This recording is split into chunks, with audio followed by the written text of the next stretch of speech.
219, short-term rental on Herb Lane.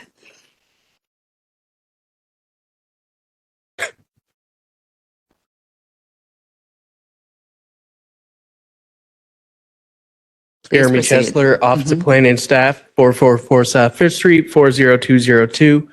This is 24 CUP 0219 at 3509 Herb Lane. They're requesting a conditional use permit to allow short-term rental of a dwelling unit that is not the primary residence of the owner. This is in the R5 zoning district in the neighborhood form district. There's an existing residential structure with 5 bedrooms, allowing a maximum of 12 occupants. There are actually 2 driveways on the property, so there's definitely sufficient off-street parking for the proposed use and number of guests.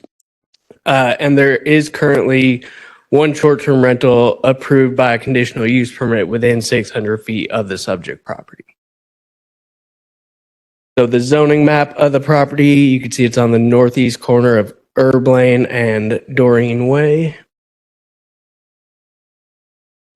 Just the aerial photograph of the property. So you can see there are those 2 driveways, one on Herb, one on Doreen Way. Then the 600-foot map. So that other property is on Radiance Road. It is pretty close to that edge of that buffer, but they do have active registrations on that property, or an active registration. Then the front of the subject property from Herb Lane, showing the 1 driveway there. The next slide has the view from Doreen Way with that other driveway. And then the proposal is not adequately justified for approval as it does not meet standard D. There is that 1 short-term rental within 600 feet of the subject property. The required action will be to approve or deny the conditional use permit. Questions for staff? Could you back those slides up? I want to see the driveways. No, one forward. Okay, so that's a paved driveway? Yes, that's what I've been told. And then I've seen, there's quite a few pictures where there's vehicles parked there, so. Okay, and the other one goes into the garage. Right. Okay, thank you.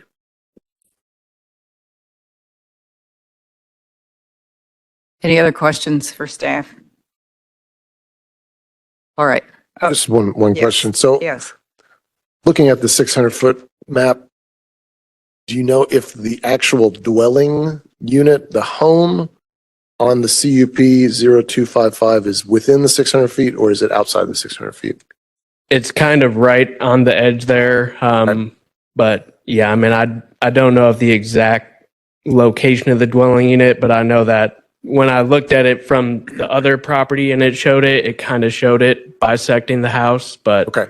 it's kind of That's all I splitting needed. hairs at Thank that you. point. Thank you. Thanks, Jeremy. Is that Yep. measured from the center of this applicant's lot or the corner of the applicant's lot? It's measured property line to property line, so it would be from the boundary of that. Boundary of that. Okay. Thank you. All right. Mr. Kidd?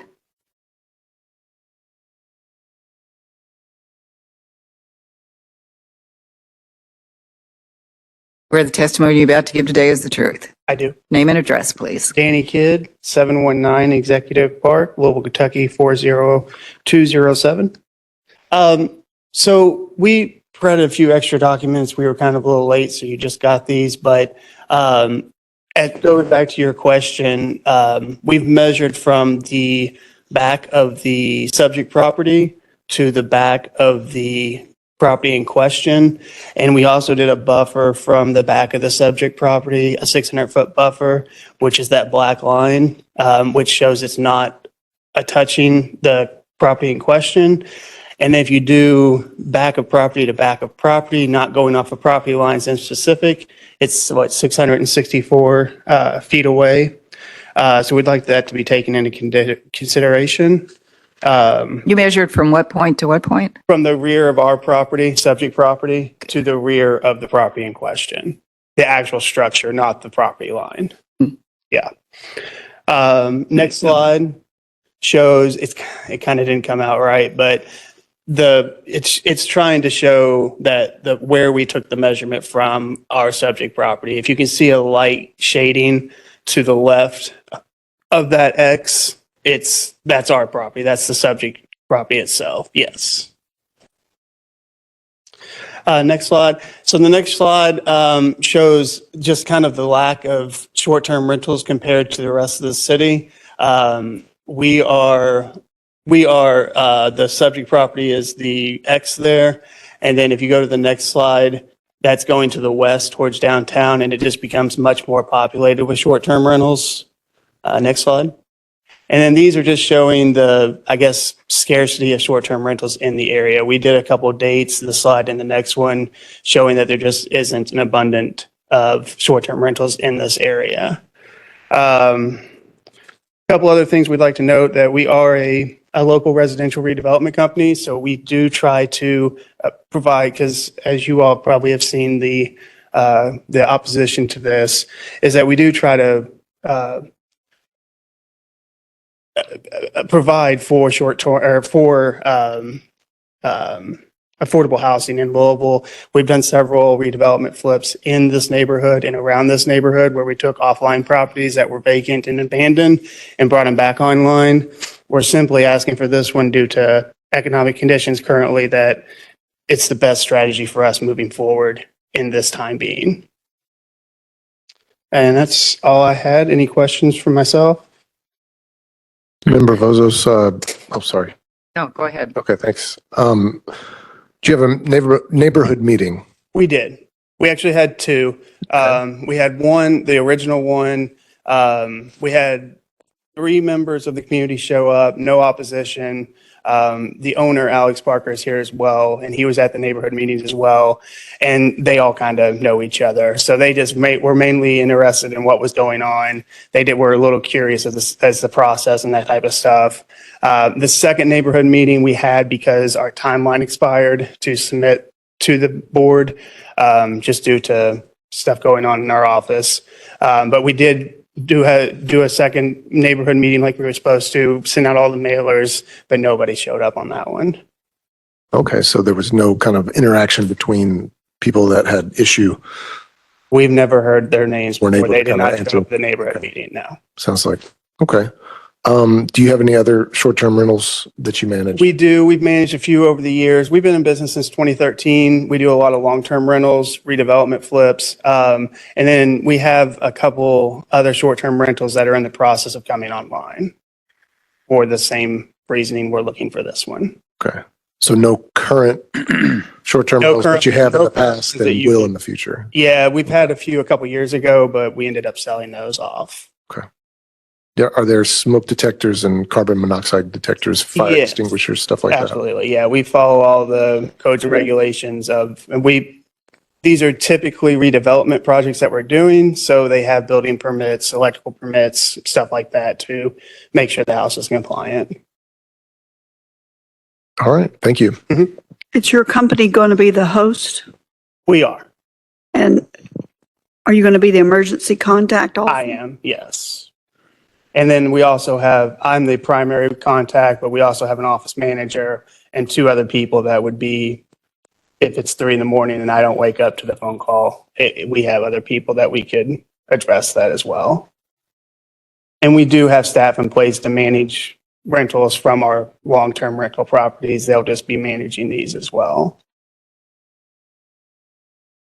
So you did talk to us about the concentration issue and showed us the graphic for other parts of the community.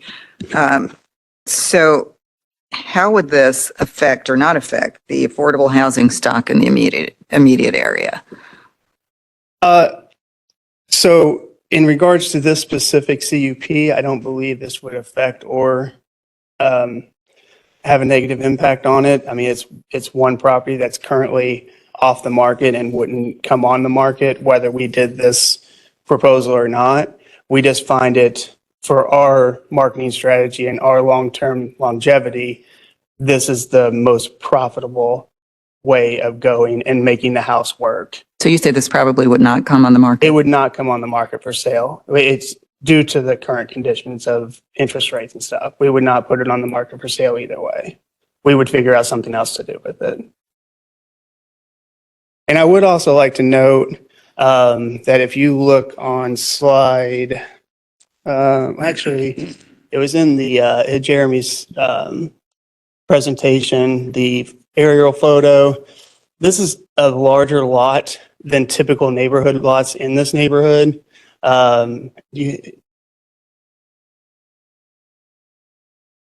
Is there a satellite image? There we go.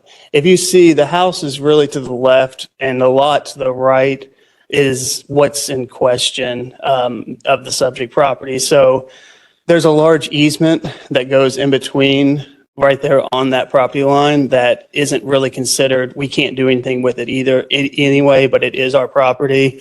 So if you really take the easement out, we're out of the 600-foot range. But it's just kind of a unique law for the neighborhood, which is what's causing the issue. Okay, thank you. Members, any questions? What's that easement for? It's a storm drain. It's just a utility. Yeah. I don't believe there are any further questions at this point. Thank you. Thank you. We have Mr. Victor, Travis Victor. County Attorney Ferguson needed to leave, so Mr. Victor is going to be the attorney for the remainder of the discussions. Ms. Ramser? Hi, yes. Ann Ramser, 307 East Kenwood Drive, Louisville, Kentucky, 40214. You swear the testimony you're about to give today is the truth? I do. Please proceed. My understanding of the stipulation on this, or the regulation, whatever we want to call that, where it says that the applicant must state that it doesn't adversely affect the affordable housing stock in the immediate area. I don't take that to mean that it would be put up for sale. And I'm hearing this a lot of times when they're using that excuse that, you know, if they don't get the CUP, doesn't mean that they're not going to sell it. I take that to mean as affordable housing. These people are not going to let the property sit. They could still put it up for long-term rental. So I don't think that they have met that stipulation yet. And it's up to the applicant to meet that stipulation that allowing a CUP within a 600 feet of another registered CUP, that it won't affect the affordable housing stock in the area. So I'm asking those to follow the rule and deny this CUP because of the 600-foot rule. And again, I realize that I don't live in the neighborhood, but affordable housing in any neighborhood affects all housing within Louisville. So thank you for allowing me to speak. I'm here to answer any questions. Questions for Ms. Ramser? Thank you. Don't believe there are any. Thank you. So, Mr. Kidd, you have 5 minutes for rebuttal. Did you want to speak? You okay to defer my time to the owner of the property, Alex Parker?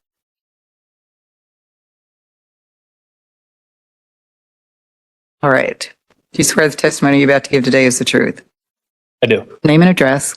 Alex Parker, 719 Executive Park, Louisville, Kentucky. And also I live at the residence right now at 3509 Herb Lane.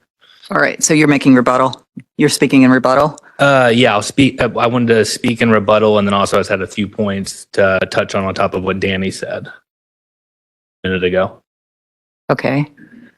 So for the affordable housing, so as Danny mentioned, we're a residential redevelopment company. In and around Louisville, we've taken probably like 300 houses over since 2013. And we have done major development and construction to many of these houses that have been offline in order to provide more long-term affordable housing for the residents of Louisville, specifically in this neighborhood. I think we've done 5 or 6. And is it Ann? I'm not sure where she lives at, but like, for example, in that neighborhood along Taylorsville Road, there was a house that actually blew up.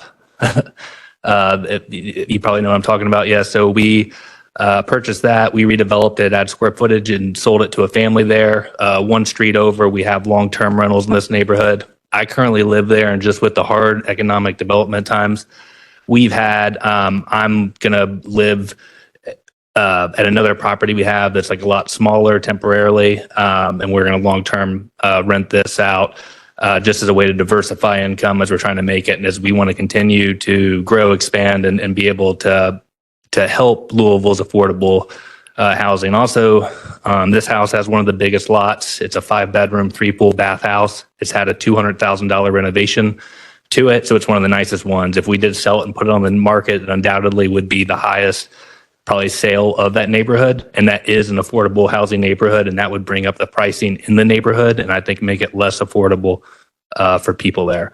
And so it'd be like better for affordable housing if it didn't go on the market and sell. Did you want to discuss Ms. Ramser's concern, any further discussion on her concerns? Yeah, just in the neighborhood, I think we have done a lot for the affordable housing. It isn't a first time home buyer house likely, with it being a 5-bedroom, 3-full bath house. And as I said, if it did sell and hit the market, it would bring up housing costs, I think, there in the area, and make it less affordable. If there's any questions for Mr. Parker? You gave a number of houses that you all have renovated and sold since, what was that statistic again? Over 300 since 2013. Thank you. And the entity that probably like 80% of those in is Cap Venture Group. What was that again? Cap Venture Group is like the holding company. Okay. Any other questions? Thank you. And then I had a few things I wanted to add to Danny. I don't know if I should do that now or wait. Well, we're in rebuttal. Okay, cool. I just making sure. So this would be the final opportunity. We're in rebuttal. So if there's something that you want to add. Yeah, I just wanted to add, Rebuttal. that I'm not sure if you guys got copies of what was up there on the screen, but for some reason, Well, if there's any points that you want to make in rebuttal, including those points that address yeah, what Ms. Ramser has raised. well, she had said the 600 feet rule, and I think Danny pointed this out, and I just kind of wanted to point it out again to make sure it was clear, because from like my perspective, sitting there looking at what was on the screen, it was like, what are we looking at there? Because of how it's scanned in. But if you guys have copies of it and can take a look, you can see the little grayed areas on there is the structures of the houses. Like if you turn it on satellite view, you can see that's where it is. And this is using logic to measure it, which is probably the same thing that you guys use, I would guess. And what he was trying to point out, just to make sure it was super clear, is that so from the edge of the house, like if we were to go off the back of the house and not the big lot, we're 664 feet away from the edge of their property line. And we're located 664 feet. Is that correct, Danny? 600. Yeah, so 600 feet from beyond the back of the house, we would not hit their property line. Measuring on logic with satellite and everything like that. And it was just hard to see with the gray squares up there because they didn't really scan in very well.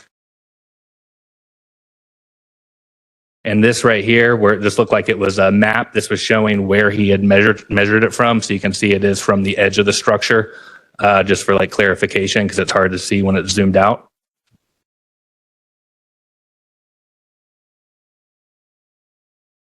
And that's all I have. Okay, questions? So Jeremy, you measure from property line to property line, correct? Okay. That's correct. And this was just the same thing that was displayed on there. I hadn't received this in time to print it out. So it would be the same as what was on the screen. Oh, I have a question.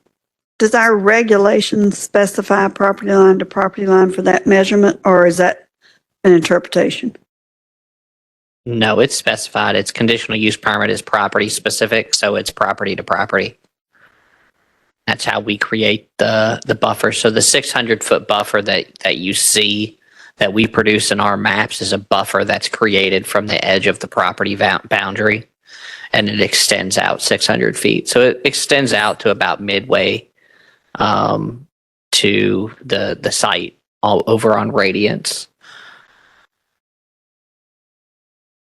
Yeah, that map is accurate. I think that's what I'm trying to say. Okay. All right. Appreciate it. Thank you. All right.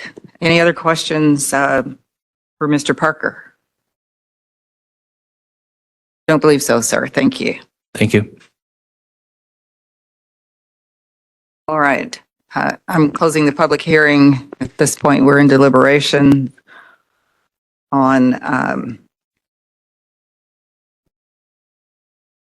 24 CUP 0219 short-term rental at 3509 Herb Lane. You've heard the staff report and the testimony from the applicant and testimony from Mr. Parker related to the concentration of short-term rentals, also related to the impact on affordable housing. And we've talked quite a bit about the measurement, the 600-foot boundary. So members, any discussion on what you've heard today? I think you brought up an interesting point about this property with regard to its effect on affordable housing, in that, it's a 5-bedroom. The redevelopment cost was $200,000 just for the redevelopment. So this is not going to be an affordable house per se, a rental or for sale. I just thought it was interesting. He also brought up the point that if they did sell it, then that would increase the property value within the neighborhood as well. So, thus also creating taxes to go up.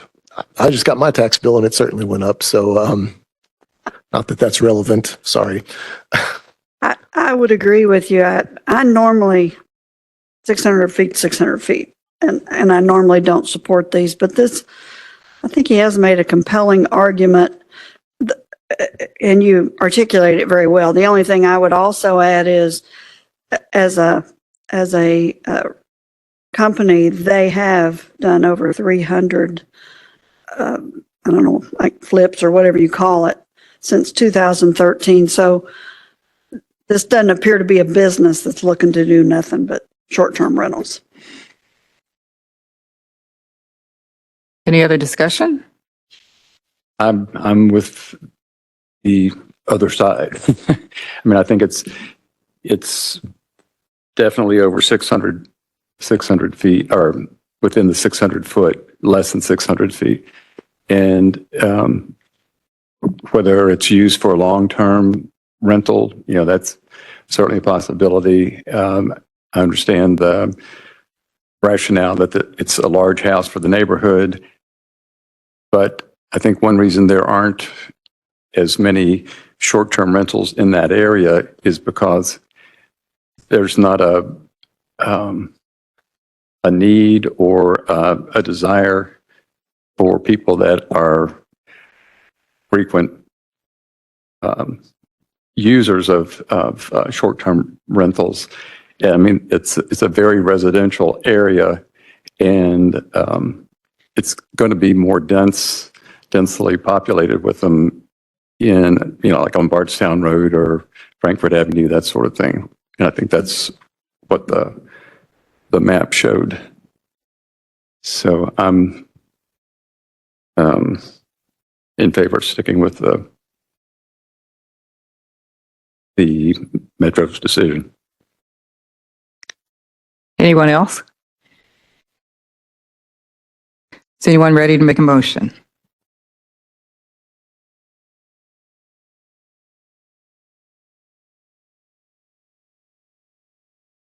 For the board, just know if you make a motion to approve this, you are doing this with your own findings.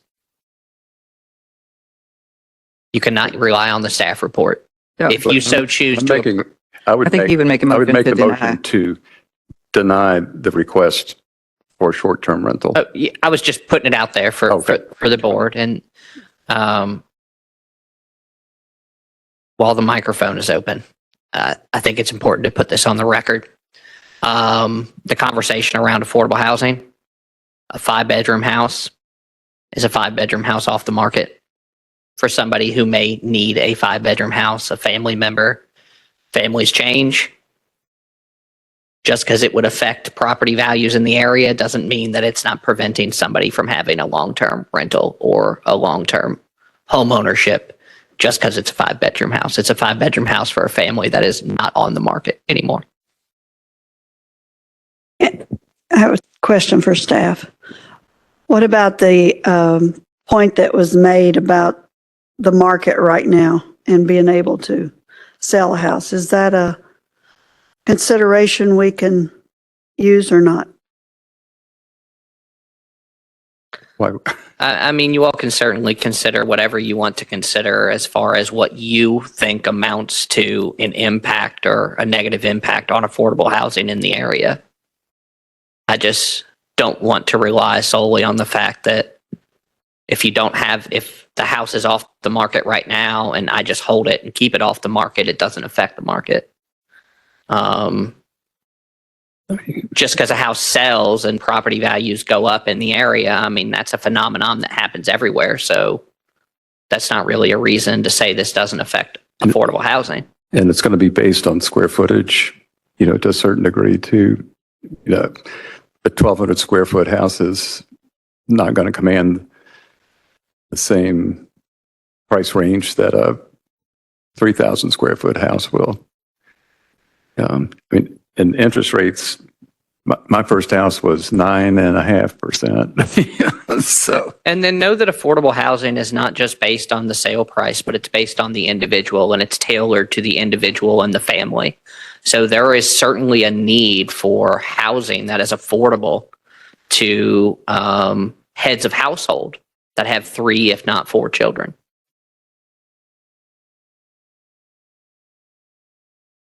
Yep. I think I need to ask a question of staff.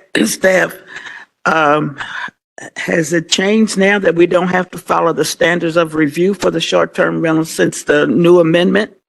No, you absolutely have to follow the standards of review.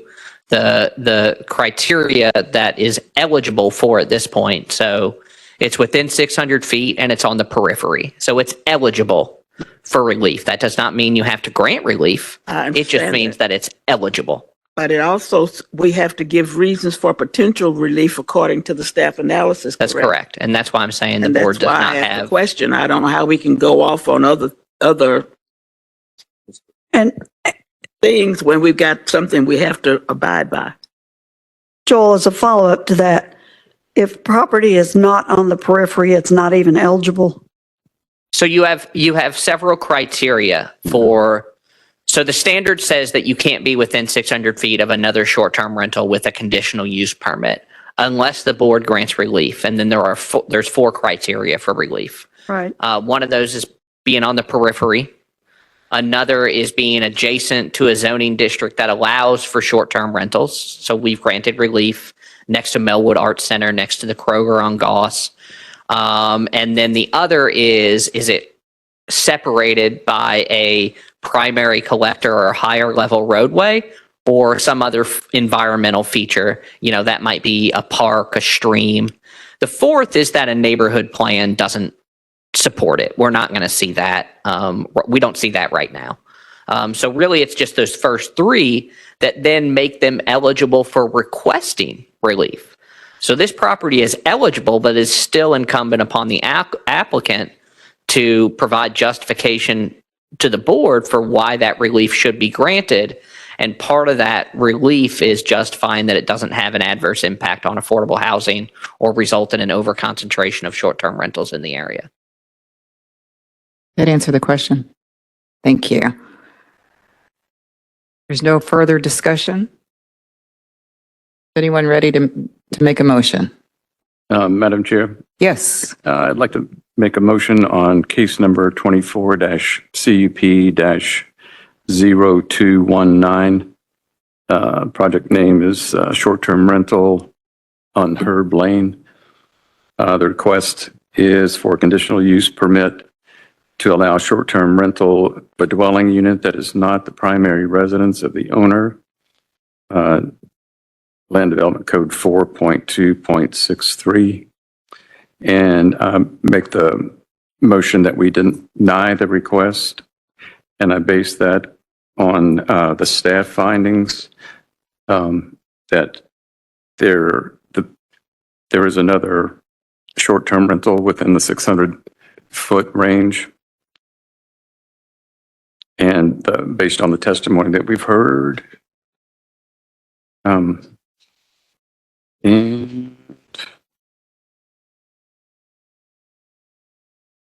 the conditions on page 9 of 9, do they apply? Not if your motion is to deny. To deny, right? Yeah.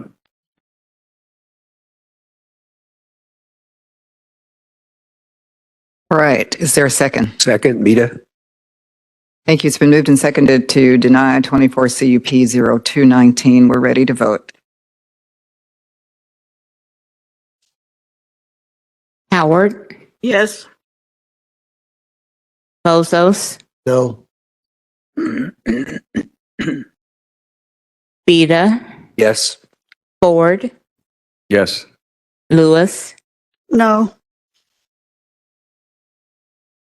and Bond. Yes. Where do we stand? Motion passes. The CUP has been denied. All right, that was the